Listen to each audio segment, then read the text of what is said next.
E aí, sétimo ano, tudo bom? Como estão? Então, vamos à aula de geografia essa semana.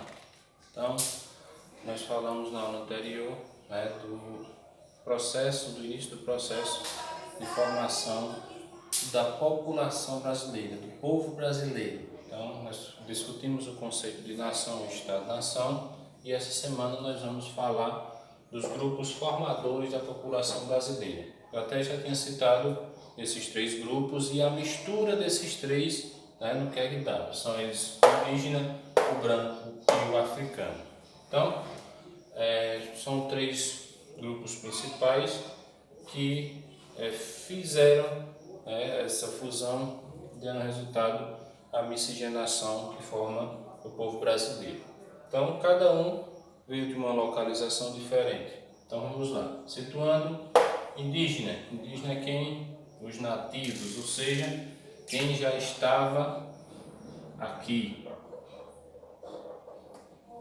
já morava aqui, já eram os donos, os verdadeiros donos da terra. Calcula-se que em 1500 chegaram a ser até 6 milhões na chegada dos portugueses, com o processo de ocupação do território e da destruição de muitas aldeias, da morte de muitos índios pelo contato que a gente falou lá, o contato com as doenças desse povo aqui, a questão da ocupação das terras. Então, hoje calcula-se que a população indígena brasileira gira em torno de 900 mil indivíduos. Então, o que pode resumir nossos indígenas brasileiros? A gente já falou, inclusive, no capítulo anterior também dos indígenas, por isso a gente já vai dar seguimento, porque a gente já falou bastante, e a palavra que a gente pode resumir os indígenas é diversidade.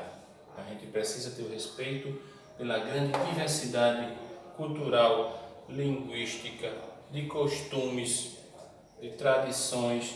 Então, o indígena brasileiro, o nosso índio, merece respeito, e a gente precisa entender que os índios têm a sua diversidade, a sua cultura e o seu valor. Então, segundo o povo formador, o branco. De início, quem? O europeu, mais especificamente os primeiros que chegaram, que foram os portugueses, é isso? 1500.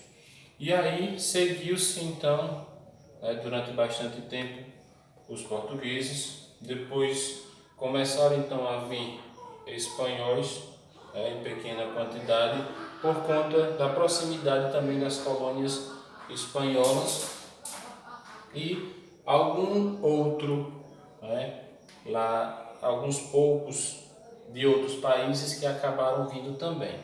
Então, essa primeira onda de, digamos, de migração dos brancos, fora os portugueses, seguiu-se com espanhóis e italianos, agora já do século XIX para o século XX. Então, esses três povos são os povos atlanto-mediterrâneos, ou seja, os povos de Portugal, Espanha e Itália foram os primeiros brancos do nosso território. Em seguida vieram também os asiáticos e os povos do Oriente Médio. Quem são eles?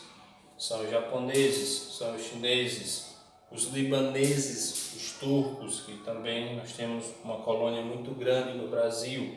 São israelenses também, que a colônia brasileira de israelenses também é grande. E boa parte desses povos, principalmente italianos, também os alemães, que a gente também tem que incluir aqui, passaram a viver e se localizar no sul e no sudeste brasileiro. Então, a maioria desses imigrantes italianos, alemães, poloneses também, nós temos muitos, passaram a viver no sul e no sudeste do Brasil. Então, Santa Catarina, Paraná, Rio Grande do Sul, nós vamos encontrar uma grande quantidade de descendentes dos imigrantes, que a gente vai conhecer logo, tanto pela cor, que são realmente arianos, são brancos, quanto pelo sobrenome e até pelo jeito de falar. E terceiro povo, os africanos, né? Então, os africanos foram dos três, talvez o povo que mais sofreu, né? E um dos que mais contribuiu também na história do Brasil. Então eles vieram para cá por conta principalmente da escravidão, né, no continente africano. Eram aprisionados ou pelos europeus, ou os europeus compravam esses africanos em próprias tribos, né, da África. Por quê?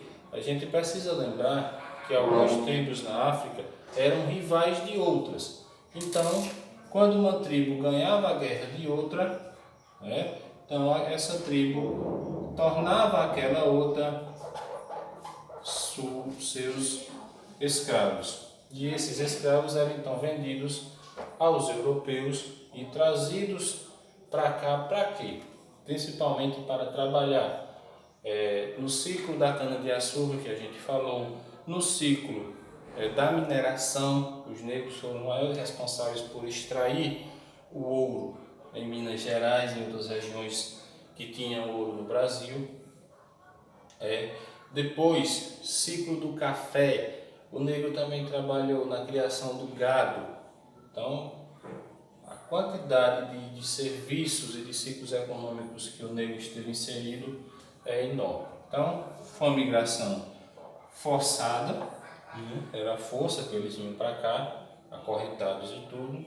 E os dois maiores povos eram os bantus, e vocês vão ver no mapa do livro de vocês, e os sudaneses. São os dois principais povos que tiveram mais integrantes, mais indivíduos do seu povo trazidos para o Brasil como escravos, além de outros grupos de outras regiões da África, como Moçambique, Angola e também de outras regiões onde existiam também escravos islamizados, que pertenciam à religião islâmica, certo? Então, isso é mais ou menos que a gente precisa estar atento nesse capítulo nosso, certo?